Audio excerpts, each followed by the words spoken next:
우리가 이렇게 신앙생활을 하면서 고난주간을 맞이하고 또 부활절을 맞이할 때 어떤 분들은 이제 이것도 여전히 그냥 머리로만 이해하고 넘어가는 분들이 여전히 있을지 모르겠습니다. 그러면 이제 우리의 삶에 전혀 변화가 일어나지 않고 또 내 삶의 그 부활의 의미를 전혀 와닿지도 않는 것이죠.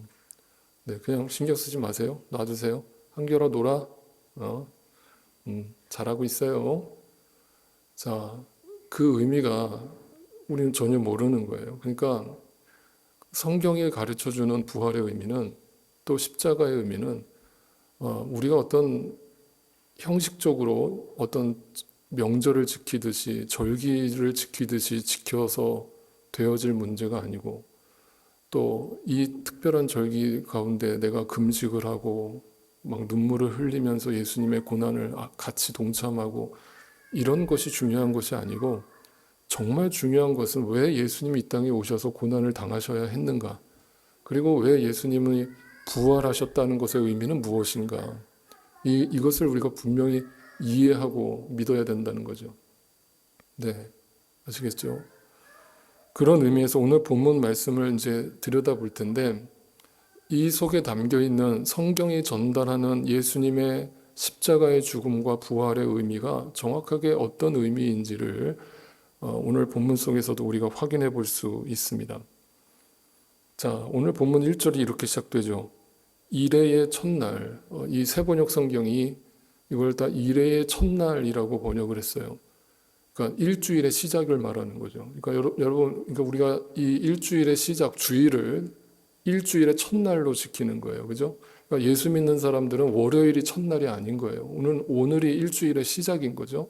예수 그리스도와 함께 그 부활하신 주님과 함께 일주일을 시작하는 거예요. 그 의미가 주일이라는 말 속에 담겨 있죠. 그러니까 이전 번역에서는 안식 후 첫날이라고 번역을 했어요. 그러니까 그날이 주일인데 그러니까 정확하게 얘기하면 예수님이 언제 돌아가신 거예요?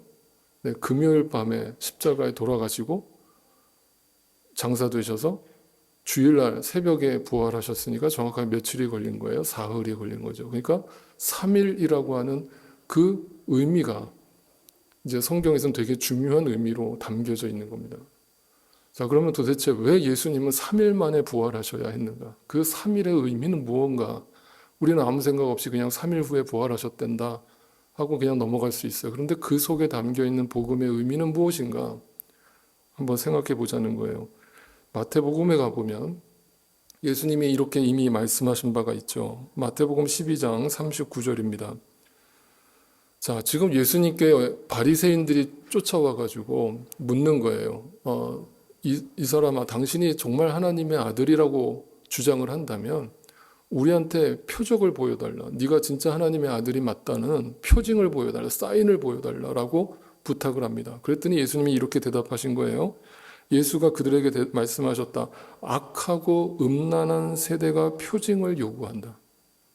그러니까 악하다라는 것은 윤리 도덕적 죄를 말하는 게 아니고 영적으로 완전히 어둠이라는, 전혀 하나님의 말씀의 의미가 뭔지도 모르고 하나님의 뜻이 뭔지도 모르고 그들은 바리새인이었단 말이에요. 하나님의 말씀을 가르치는 사람들이었단 말이에요. 근데 그들을 향해서 악하고 음란하다. 음란하다는 건 뭐예요?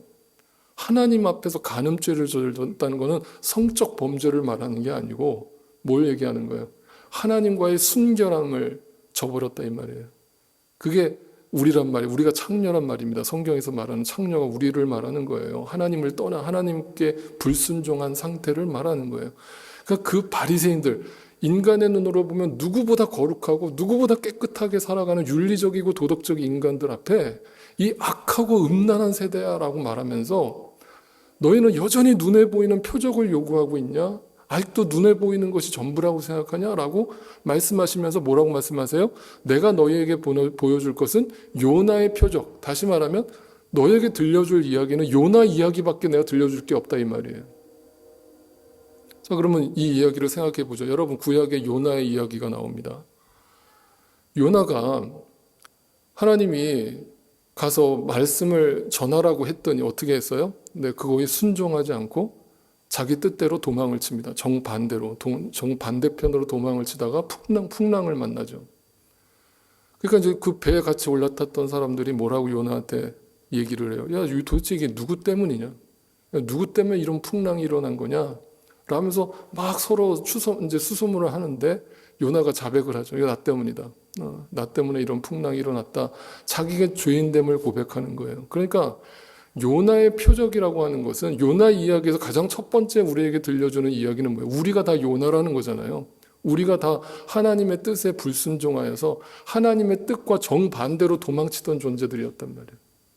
그러다가 하나님의 뜻 가운데 풍랑을 만난 거예요. 이 세상에 풍랑을 만났습니다. 바다를 만났어요. 거기에 빠졌습니다. 근데 고래가 삼켜버렸어요. 그 고래가 삼켜버렸다라는 것은 결국 죽음을 말하죠. 그러면서 예수님 뭐라고 말씀하세요? 요나가 사흘 낮과 사흘 밤 동안을 큰 물고기 뱃속에 있었던 것과 같이 인자도 사흘 낮과 밤 동안을 그곳에 있어야 된다라고 구약의 이야기를 끌고 와서 본인의 죽으심과 무덤에 들어갈 이야기를 해석해 주신단 말이에요. 그러면 여기에 영적 의미가 뭐예요? 그 3이라고 하는 숫자와 죽음이라는 의미가 연결되어 있는 거죠. 지금 무슨 말인지 이해가 되고 계시죠? 그러니까 요나라는 존재는 3이라고 하는 숫자 가운데 죽어야 되는 존재. 네, 그게 예수 그리스도가 요나로 와서 우리의 모든 죄를 짊어지고 무덤 속에 들어가서 3일 동안 있으셨던 이유다라고 설명하고 있는 거예요. 자, 그렇다면 그 3이라고 하는 숫자의 의미는 뭐예요? 성경에서 3이라고 하는 숫자는 제가 여러 번 거듭 말씀드렸죠. 완전수라고 했습니다. 그래서 트리니티도 성부, 성자, 성령이고 항상 베드로도 3번 부인하고 사도 바울도 3번 하나님께 죽을 둥 살 둥 매달려서 기도하고 예수님도 광야에서 3번 시험을 당하고 항상 3이 등장합니다. 그러면 그 3이라고 하는 것은 완전수예요. 그러면 그 속에 또 다른 의미는 뭐냐? 창세기를 가보면 하나님이 7일 동안 천지를 창조하시는데 이게 다 순서가 있다고 제가 성경 공부 때 여러 번 말씀드렸습니다. 오늘 주일 설교지만 다시 한번 성경 공부를 복습한다 생각하시고 들어보세요. 천지 창조가 이렇게 우리는 생각하는 거죠. 월요일부터 하나님이 토요일까지 창조를 하시고 7일째 되는 날 쉬셨다. 그래서 일주일 동안 창조를 다 마무리하셨다. 이렇게 보통 이제 주일학교식으로 읽는단 말이에요. 그런 뜻이 아니라 그 의미가 있다고 그랬잖아요. 자, 첫 번째 날에는 하나님이 어떤 걸 창조하셨어요? 빛을 창조하셨죠. 그리고 둘째 날에는 궁창과 궁창을 나누셨어요. 하늘과 바다를 만드셨어요. 셋째 날에는 땅을 만드셨어요. 그러면 첫째, 둘째, 셋째 날 동안 뭐 하신 거예요, 하나님이? 아무것도 없는 nothing이라고 하는 카오스, 혼돈 속에 있던 이 세상, 어둠 속에 있던 이 세상에 하나님이 질서라고 하는 틀을 만들어 놓으셨죠. 근데 이 안에 그 안을 공간을 채울 수 있는 생명들이 여전히 있어요, 없어요? 없어요. 그냥 공간만 만들어 놓으신 거잖아요. 그러니까 배경 화면을 딱 만들어 놓으시고는 그 안에 담길 생명체가 하나도 없는 거예요. 그러니까 3이라고 하는 숫자는 뭐냐면 카오스, 아무것도 없는 nothing에서 하나님의 말씀이 이 세상에 들어와서 질서를 만들어내는 시간을 말하는 거예요. 그 3일이 지난 시점부터 생명이 시작되는 거죠. 그 공간을 채울 생명이 채워지는 겁니다. 어떻게 채워집니까? 넷째 날에 해와 달이 천체가 만들어지죠. 다섯째 날에는 둘째 날의 공간을 채우는 하늘의 새와 바다의 물고기를 만드세요. 여섯째 날에는 사람과 짐승을 만드세요. 그러니까 다 이 첫째 날, 둘째 날, 셋째 날 만들었던 공간에다가 생명체를 채워 넣으시는 거죠. 그럼 하나님이 여기 다 의미가 없게 만드신 게 아니라 다 목적과 의미를 가지고 이렇게 질서 있게 창조하셨다는 걸 보여주는 거죠. 그러면서 일곱째 때는 날에는 뭘 하셨어요? 안식하셨어요. 일곱째 날에 하나님이 쉬셨다 그러니까 이것도 제가 뭐라고 말씀드렸어요. 하나님이 6일 동안 열일하시고 너무 피곤하셔서 나 좀 쉬어야 되겠다 해서 만든 날이 안식일이에요? 아니잖아요. 하나님은 인간이 아니시잖아요. 전지전능하신 하나님이시잖아요. 피곤하지도 않으시고 졸지도 않으시는 분이잖아요. 근데 그분이 피곤하셔서 쉼을 위해서 안식일을 만들 이유가 전혀 없어요. 그러면 그 안식일은 누구를 위해서 만든 날이에요? 네, 피조물, 이 세상의 온 세상의 피조물들을 위해서 만든 날이에요. 아시겠죠? 그날이 안식일이에요. 그래서 예수님이 이 땅에 오셔서 자기 자신이 안식일의 주인이다라고 선언하시면서 그 바리새인들 율법학자들이 그 안식일 날을 또 사람들을 괴롭히고 구속하는 그런 율법주의로 사람들을 괴롭히고 있으니까 예수님 뭐라고 말씀하세요? 사람이 안식일을 위해서 만들어진 게 아니라 안식일이 사람을 위해서 만들어졌다라고 분명히 말씀하시잖아요. 그러니까 이 6일 동안의 창조, 6이라고 하는 성경의 숫자는 불완전이에요. 불완전. 생명이 시작됐지만 그 생명이 부여됐지만 그 생명만으로는 완전한 게 아니에요. 아시겠죠? 그 6이라고 하는 불완전에 결국 완전한 창조는 어디 속에 들어가야만 완전한 창조가 이루어지는 거예요? 네, 7이라고 하는 완전수. 하나님의 안식 속에 들어가야만 이 세상의 모든 피조물 생명체는 비로소 완전한 창조를 경험하게 되는 거예요. 그러면 인간이 타락했다라고 말하는 것은 결국 뭘 얘기하는 거예요? 이 7, 안식이라는 하나님의 안식에서 벗어나서 이 6의 세상에 머물러 있는 것을 말하는 거예요. 네, 그게 저와 여러분이 하나님을 믿기 전에 살았던 삶이었단 말이에요. 그러니까 그 6의 세상에 갇혀서 살아가니까 그 삶이 어떻겠어요? 그냥 눈에 보이는 게 전부인 거예요. 그러니까 종교인이 되는 거예요. 그 6의 세상에 머물러 있는 사람, 하나님의 안식 속에 들어오지 못하는 자는 그냥 이 6의 세상이 전부인 거고 이 6에서 복받고 이 땅에서 평안하고 이 땅에서 행복한 게 전부인 거예요. 그러니까 맨날 입술에선 돈 얘기밖에 나오는 게 없고 맨날 사람 얘기하고 교회 와서도 또 돈 얘기하고 사람 얘기하고 그거예요. 그 6의 세상에 갇혀 있는 거예요. 그러니까 6일 동안 여러분이 이런 삶을 살고 있다면 여러분은 지금 하나님이 주어주는 안식 속에 없는 거예요. 그 안식이 나에게 주어지지 않으면 여러분의 심령은 어떤 상태인 거예요? 똑같아요. 여전히 카오스, 혼돈이에요. 어둠이에요. 헛되고 헛된 거예요. 네. 그러니까 그 6의 세상에 갇혀있던 솔로몬이 하나님의 은혜로 그 6의 세상을 바라봤더니 하나님이 빠진 자리, 하나님의 호흡이 빠진 자리는 다 헛된 것이구나를 깨달은 거예요. 결국 내가 이 땅에서 아무리 고생하고 노력하고 최선을 다해서 열심히 땀 흘리면서 일하고 살아도 결국 하나님의 안식 속에 들어가 있지 않으면 나는 아무것도 아니구나라는 것을 다 썩어 없어질 것이구나라는 것을 솔로몬은 구약에서 깨달은 거예요. 그래서 구약의 전도서, 솔로몬이 쓴 전도서의 결론이 어떻게 끝난다고요? 1장은 헛되고 헛되도다라고 시작을 했던 솔로몬의 전도서가 맨 마지막 장 12장에 가서 어떻게 끝나요? 너희는 젊을 때에, 그 젊을 때에는 청년을 말하는 게 아니라 너에게 시간이 남아있을 때에 이 말이에요. 시간이 남아있을 때에 누구를 기억하라? 창조주 하나님을 기억하라. 솔로몬이 그냥 하나님을 기억하라 이렇게 얘기해도 되는데 앞에다가 무슨 수식어를 붙였어요? 창조주 하나님을 기억하라. 너희가 어디로부터 시작됐으며 너희의 뿌리가 무엇이며 너희가 어디로 돌아가야 되는가를 잊지 말라. 너희 아버지를 잊지 말라. 라면서 결국은 그 창조주 하나님의 안식 속에 있을 때에만 내 삶에 의미가 있고 그것을 성경은 구원이라고 말하고 하나님 나라라고 말하는 거예요. 정리해 본다면 혼돈, 어둠에서 시작된 것이 하나님의 질서, 말씀이 들어와서 3일 동안 질서를 잡으신 거예요. 그리고 3일 후부터 생명을 불어넣기 시작하는 거예요. 그 생명이 불어넣어지고 결국 안식으로 끝이 나는 거예요. 그것을 성경은 구원이라고 하는 거예요. 그러니까 이 세 가지가 결국은 구원받은 자의 삶인 거예요. 내가 예수를 믿기 전에 하나님을 만나기 전에는 카오스, 혼돈, 어둠 그 자체로 살다가 어느 날 하나님이 나에게 은혜로 말씀이라는 것이 들어와서 내 안에 생명을 시작하시는데 그리고 나를 하나님의 안식 속으로 예수 그리스도를 통해서 끌고 가시는 이야기. 네, 아시겠습니까? 그거를 구원받은 자의 삶이라고 하는 거예요. 그러면 이 비밀을 깨닫고 이 비밀이 믿어진 신자라면 이 땅에 남은 인생을 어떻게 살아가야 되는 거예요? 어디에다가 초점을 두고 살아야 되는 거예요? 여전히 나예요? 여전히 카오스 혼돈 속에 있는 나에게 집중하면서 사는 거예요? 여전히 눈에 보이는 것들에 집중하면서 사는 거예요?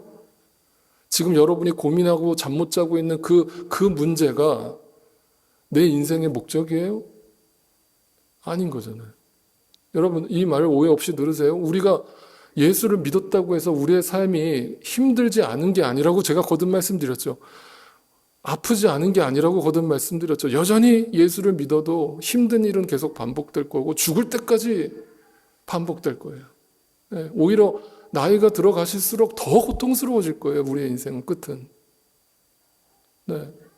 그런데 중요한 건 우리가 예수 그리스도로 말미암아 하나님의 말씀 생명이 우리 안에 주어졌고 그로 인해서 내가 하나님의 안식 속에 들어오게 되었다라고 하는 이 믿음. 그 믿음이 나를 이 하루 속에서 어떻게 살게 만드는가. 네. 이것을 우리가 경험하면서 살아야 되는 거예요. 그러면서 예수님께서 요한복음에서 이렇게 말씀하셨어요. 이 성전을 허물어라. 그 성전은 뭐예요? 육의 세상의 성전이죠. 육의 가짜 옛 성전이란 말이에요. 우리 자신이에요. 죄된 우리 인간을 나타내는 옛 성전을 허물어라 그래요. 그 어둠을 타파하고 그러면 내가 사흘 만에 질서로 말씀으로 그 안에 생명을 시작하겠다라는 얘기를 해요. 그러니까 사흘 만에 다시 세우겠다. 그러니까 그 생명을 완성하겠다라고 예수님이 약속을 하시고 선포를 하시는 거예요. 자, 또 다시 말씀드립니다. 이 복음의 메시지에 인간의 노력을 요구하는 메시지가 있어요, 없어요? 있어요, 없어요? 전혀 없죠. 우리한테 뭘 하라고 얘기하시는 게 있어요, 없어요? 없어요. 내가 그렇게 하겠다라는 거예요. 그죠? 예수님의 의지고 예수님의 작정이에요. 자, 그리고 나서요, 여러분, 이 요한복음이 제가 뭐라고 그랬습니까? 성경에서 요한복음은 다른 복음서의 말씀들을 해석해주는 자막 역할을 한다고 제가 거듭 말씀드렸습니다. 근데 이 요한복음이 예수님의 이 성전을 허무는 사건을 말씀하시면서 예수님의 죽으심과 부활 사건을 예언했단 말이에요. 그런데 요 사건이 일어나기 바로 전에 무슨 일이 벌어져요? 요한복음 2장에. 여러분 가보시면 요한복음 2장에 1절에 뭐가 일어나냐면 가나안의 혼인잔치가 벌어져요. 근데 그 가나안의 혼인잔치가 몇째 되는 날이라고 적혀 있어요? 사흘째 되는 날이라고 적혀 있어요. 그러니까 여러분 잘 보세요. 창세기와 요한복음은요, 별개의 책이 아니고 하나로 연결되어져 있는 거예요. 그래서 창세기도 태초로 시작하고 요한복음도 태초로 시작하죠. 마치 창세기를 요한복음이 오마주하듯이 베끼듯이 그 이야기를 그대로 차용해가지고 그 창세기의 이야기를 풀어준단 말이에요. 복음으로. 그래서 이 사도 요한이 요한복음 1장과 2장을 기록하면서 예수님의 행적을 그 다음날, 그 다음날, 그 다음날이라는 그 수식어를 계속 붙이면서 7일 동안의 예수님의 행적을 기록해 놨어요. 여러분 집에 가서 다시 한번 읽어보세요. 요한복음 1장, 2장에 예수님께서 그 다음날, 그 다음날, 그 다음날 정확하게 7일입니다. 근데 바로 3일째 되는 그 날에 뭘 하셨다고요? 가나안의 혼인잔치가 벌어진 거예요. 그러니까 이것도 우연한 사건이 아니라 그 생명의 시작을 의미하는 잔치인 거예요. 혼인잔치, 그 생명의 완성. 그래서 그날 예수님이 뭘 하신 거예요? 네, 자, 여러분 성경에서 혼인잔치의 의미를 다시 한번 생각하세요. 단지 신랑과 신부가 만나서 이 땅에서 잔치를 벌리는 것을 말하는 게 아니고 성경에서 신랑과 신부는 누구를 말하는 겁니까? 네, 신랑은 예수 그리스도, 신부는 교회된 우리를 말하는 거예요. 그러니까 우리가 예수님과 만나서 합방을 한단 말이에요. 혼인을 한단 말입니다. 하나가 되는 거예요. 우리는 어떤 존재였는데? 우리가 악하고 음란한 세대였단 말이에요. 우리가 가늠한 여자란 말이에요. 그런데 우리를 호세아 선지자가 그 창녀를 부르듯이 불러서 창녀된 우리를 하나님께서 우리와 혼인잔치를 하시는 거예요. 근데 그 셋째 날 혼인잔치에서 무슨 기적이 일어납니까? 물이 포도주가 돼요. 그러면 성경에 포도주는 예수님이 와인을 좋아하셨나 보다, 와인만 드셨네 라는 말이 아니라 무슨 뜻이에요? 예수님의 십자가 보혈을 의미하는.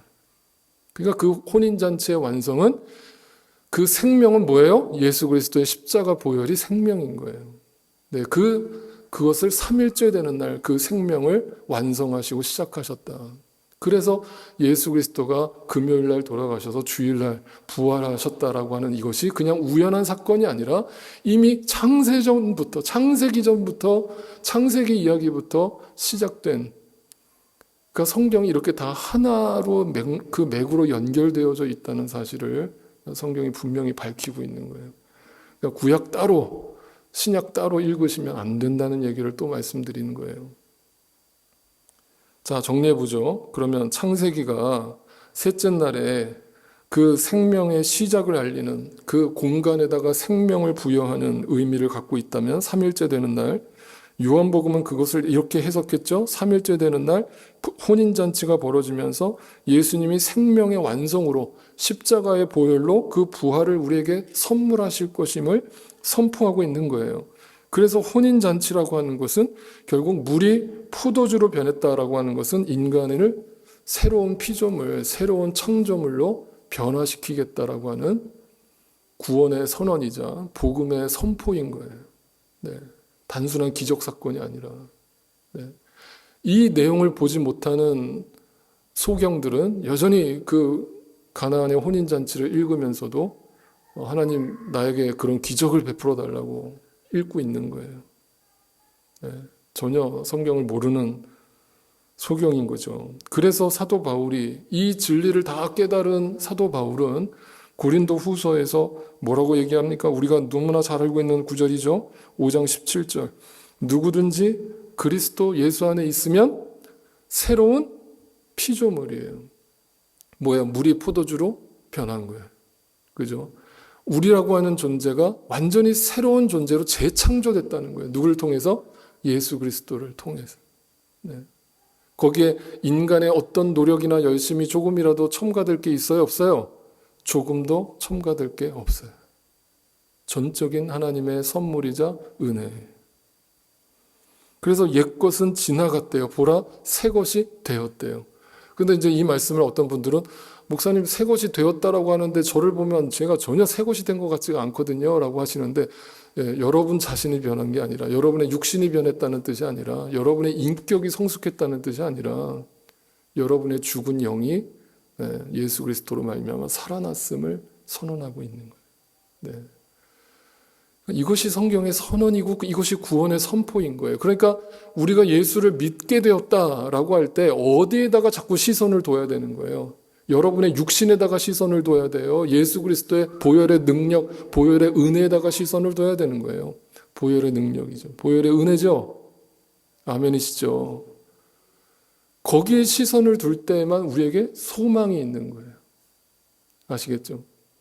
그 예수 그리스도께서 나에게 베푸신 그 사건과 그 일들이 어떤 은혜인가? 내가 한 것은 아무것도 없는데 왜 나에게 이런 은혜를 베풀어 주셨나라는 것을 생각하면서 우리는 그저 감격하고 감사하고 찬양하는 것이 전부인 거예요. 네. 자, 그런데 말이죠. 이 진리를 우리가 지금까지 이제 예수님의 이 순환당하는 과정을 쭉 살펴봤습니다.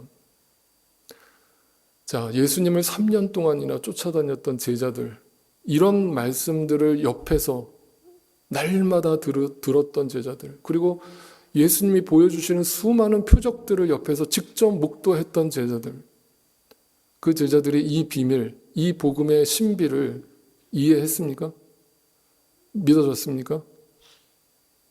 그러면 그 제자들의 모습이 누구의 모습이라고요? 저와 여러분의 모습이란 말입니다. 그러면 여러분 이 정도로 교회를 오래 다니셨으면 이제 그 복음이 완전히 다 믿어지시고 말씀이 다 완전히 이해가 되시고 이제 완전히 그 복음 안에서 사는 그런 능력 있는 크리스천으로 살고 계시죠? 여러분, 그 능력이 뭡니까 도대체? 할 수 있답니까? 내가 할 수 있답니까? 아니라니까요. 아니라니까요. 여러분, 성경이 분명히 증언하잖아요. 이 비밀, 이 복음의 비밀을 제자들마저도 전혀 깨닫지 못하고 이해하지 못했다는 거예요. 도대체 뭔 말이야? 저게 도대체 무슨 뜻이야? 저게 내 삶하고 도대체 뭔 상관이야? 지금 내 삶이 지금 아프고 힘들어 죽겠는데 무슨 뜬구름 잡는 말씀을 하시는 거야? 라는 생각밖에는 든 게 없어요. 그러니까 예수님이 결정적으로 십자가에 달려서 우리를 구원하려고 하실 때 어떻게 한 거예요? 제자들이 한 것이라고는 다 도망간 거예요.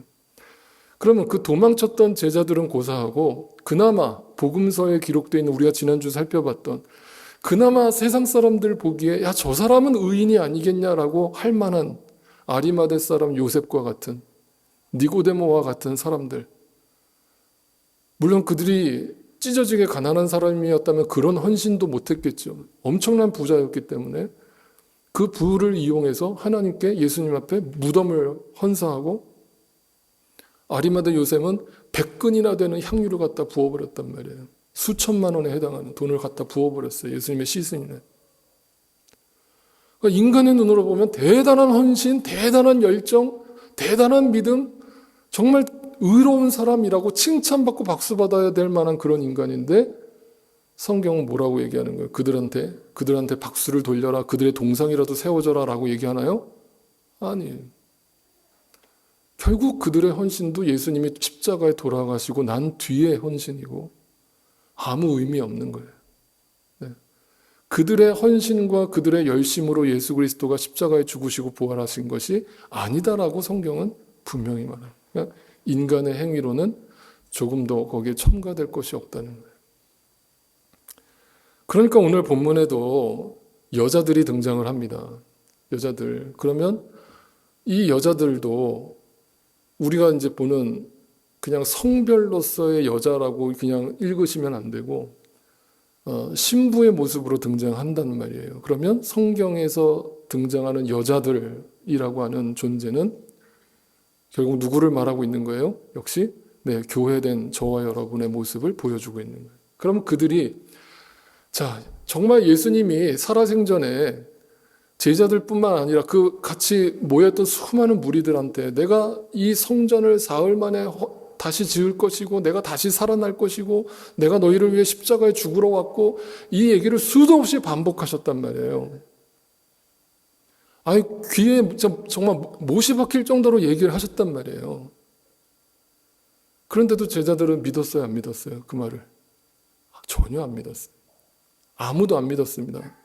그러니까 이 여자들도 뭐 하고 있는 거예요? 와서 믿었다면, 예수님이 부활하실 것을 분명히 믿고 있었다면 어떻게 행동해야 되는 거예요? 그 앞에 와서 오늘날처럼 찬양대를 결성해가지고 야 이제 예수님 곧 나오실 테니까 우리 합창을 하자, 할렐루야 합창을 하자 라고 했어야 되겠죠. 근데 여자들이 한 행동이 뭐예요? 요한복음 20장에 가보세요. 마리아는 무덤 밖에 서서 울고 있었다. 이 눈물의 의미는 뭐예요? 단지 한 인간의 죽음에 대한 슬픔의 의미예요? 아니에요. 여러분, 눈물에는 여러 가지 종류가 있지만 여기서 흘리는 눈물의 의미는 절망이거든요. 절망. 그들은 예수 그리스도가 자기 앞에서 죽는 것을 분명히 봤고 그분이 무덤 속에 들어가는 것까지 분명히 봤단 말이에요. 그러니까 우리에게 더 이상 소망이 없고 이제 흙이고 먼지고 티끌로 죽어야 되는 나라고 하는 인생을 살펴봤을 때 절망인 거예요. 이제 난 누구를 바라보고 살지? 라는 생각밖에 안 드니까 눈물밖에 나올 게 없는 거예요. 그러면 이 모습은 믿음이 없는 모습이면서 동시에 이 육신을 입고 살아가는 모든 인간이 흘려야 되는 눈물인 거예요. 아시겠습니까?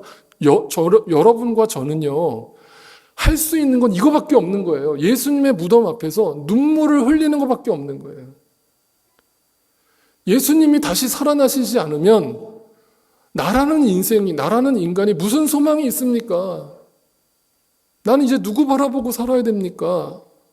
의 의미에서 나라는 인간 때문에 흘리는 절망의 눈물, 그게 우리가 할 수 있는 전부인 거예요.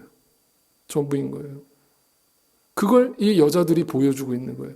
그러니까 여자들이라고 하는 존재, 교회라고 하는 존재, 인간들이라고 하는 존재는 결국 예수의 무덤 앞에서 눈물을 흘리는 거, 그분이 죽었다라고 생각하는 거, 그분은 절대 다시 살아나지 않을 거라고 하는, 이 세상, 눈에 보이는 세상이 전부다라고 생각하는 그렇게 하루하루를 살고 있는 거예요. 그러니까 오늘날 교회를 열심히 다닌다고는 하지만 여전히 그 무덤 앞에 찾아가서 눈물만 흘리고 있는 신앙인들이 태반인 거예요. 아시겠습니까? 그건 뭐예요? 나에게 열심히 부족해서도 아니고요. 여러분에게 진짜 믿음이 주어지지 않은 결과인 거예요. 네. 진짜 믿음이 주어졌다면 그 무덤에 찾아가서 눈물을 흘릴 이유가 없어지는 거고 그 눈물에 흘리는 의미가 바뀌어지겠죠. 그러니까 누가 보면 오늘 본문 5절 6절에 보니까 이 울고 있는 마리아와 여자들을 향해서 천사들이 나타나죠. 자, 5절 6절 보세요. 여자들은 두려워서 얼굴을 아래로 숙이고 있는데, 아래로 얼굴을 숙였다라고 하는 것은 두려움의 목적도 있지만 절망을 말하는 거예요. 절망의 눈물을 흘리고 있었다. 그런데 그 남자들이 나와요. 그러면 여자들과 남자들을 비교하고 있다라고 하는 것은 이 남자들은 영적 존재로서 나타나니까 다른 복음서에서는 이 존재들을 누구라고 설명했어요? 천사들이라고 설명합니다. 이 천사들이 뭐라고 여자를 얘기합니까? 위로해줘요? 야, 너 어떻게 하면 네 인생이 얼마나 고달프면, 얼마나 인생이 슬프면 이 무덤가에 와서 그렇게 울고 있냐? 하나님이 너의 눈물의 의미를 아신다? 라면서 인간적 위로를 던져주냐고요. 아니잖아요. 여러분, 예수님이 십자가에 달리실 때 사람들이 막 밑에서 눈물바다가 됐단 말이에요. 여자들이 막 대성통곡을 하면서 눈물바다가 됐어요. 그랬더니 예수님 뭐라고 그랬어요? 그래도 너희가 나를 위해서 울어주니까 고맙다고 하셨어요? 뭐라고 하셨어요? 너희 나를 위해서 울지 말고 너를 위해서 울어라라고 얘기하잖아요. 그러니까 천사가 뭐라고 얘기합니까? 그분은 여기에 계시지 않고 살아나셨다. 갈릴리에 계실 때 너에게 하신 말씀을 기억해봐라. 그거 잊어버렸니? 그렇게 하는 예수님이 수도 없이 반복해서 복음을 설명하고 이게 하나님의 뜻인 걸 설명하고 가르쳐줬는데 이걸 아직도 깨닫지 못하고 또 무덤을 찾아와서 울고 있니? 또 눈에 보이는 세상만 바라보고 있니? 또 너 자신만 바라보고 있니? 라면서 천사가 우리의 영을 깨워요. 이 무지한 인간아, 이 어리석은 인간아, 이 땅만 바라보는 인간아, 이제 예수님이 부활하셨다. 하늘을 바라봐라. 하늘의 소망을 둬라. 그 예수 그리스도를 바라봐라. 라면서 우리의 영혼을, 잠자는 영혼을 깨운단 말이에요. 말씀을 기억해봐라. 그래요. 자, 오늘 누가복음 본문 4절을 보세요. 4절도 이렇게 되어 있죠. 그래서 그들이 이를 어떻게 해야 할지를 몰라서 당황하고 있는데 예수님의 죽음 앞에 당황하는 거예요. 절망이에요. 그런데 그 천사들이 나타나서 그들 앞에 서는 거예요. 두 사람이 섰어요. 이 두 천사가 정신 차려 울지 마. 이제는 다른 곳을 바라봐 라고 그들을 깨우면서 보여주는 게 있어요. 여러분, 이 두 천사가 섰는데 누가복음 오늘 본문에는 구체적으로 어떤 상황인지를 자세히 설명 안 해요. 그런데 희한하게 또 요한복음이 이 장면을 갖다가 자막 역할을 하면서 해설을 해주는데 이 똑같은 장면에 요한복음이 이렇게 해설을 달아줍니다. 20장 12절이에요. 요한복음. 흰 옷을 입은 천사 둘이 앉아 있는데 한 천사는 어디에 앉아요? 예수님의 시신에 놓여 있던 머리맡에 앉아 있고 다른 한 천사는 발꿈치에 앉아 있다. 그냥 천사들이 와서 아무데나 서 있었던 게 아니라 예수님이 곰방까지 누워 계셨던 그 시신의 머리맡과 발끝에, 양 끝에 천사가 서로를 마주보고 서 있다는 거예요. 이 모습을 그림으로 그려보면 이런 모습일 거예요. 자, 예수님의 시신은 지금 부활하셔서 없죠. 없어요. 사라졌습니다. 생명으로 다시 살아나셨어요. 그런데 두 천사가 그 눈물을 흘리고 있는 그 눈에 보이는 육의 세상에만 빠져 있는 그 마리아와 여자들을 향해서 예수의 시신 양 끝에 서 있는 모습을 보여준다. 이것을 요한복음이 왜 자막 역할을 하고 있다고 그랬어요? 이 의미가 무슨 메시지를 담고 있다라고 전달하고 있는 거예요. 구약에 이 천사가 서로 마주보고 있는 장소가 어디예요? 언약궤잖아요. 언약궤. 아시겠습니까? 두 그룹의 천사가 한 가운데를 향해서 날개를 같이 모으고 그 예수의 시신 쪽을 향해서 바라보고 있단 말이에요. 그러면 이 구약에서 법궤 위에 이걸 뭐라고 그래요? 속죄소라고 부르잖아요. 멀시 싯이란 말이에요. 멀시 싯에 뭐 했던 거예요? 거기는 거룩한 하나님이 임재하시는 장소를 말하잖아요. 거기는 모든 인간의 허물과 죄가 사함받는 용서의 의미가 담겨 있는 거예요. 네, 제사의 의미가 있다고요. 그러니까 누가 지금 그 속죄소에 희생 제물로 바쳐졌다는 얘기를 하고 있는 거예요. 예수 그리스도가 하나님의 어린 양으로 이 땅에 오셔서 그 속죄소에 희생 제물로 바쳐져서 두 천사가 머리끝과 발끝의 양옆을 서로 쳐다보면서 야, 울지 마.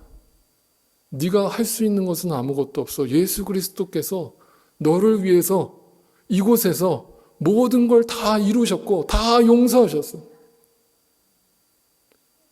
라면서 그 휘장이 찢어졌음을 분명히 선언하고 있는 장면.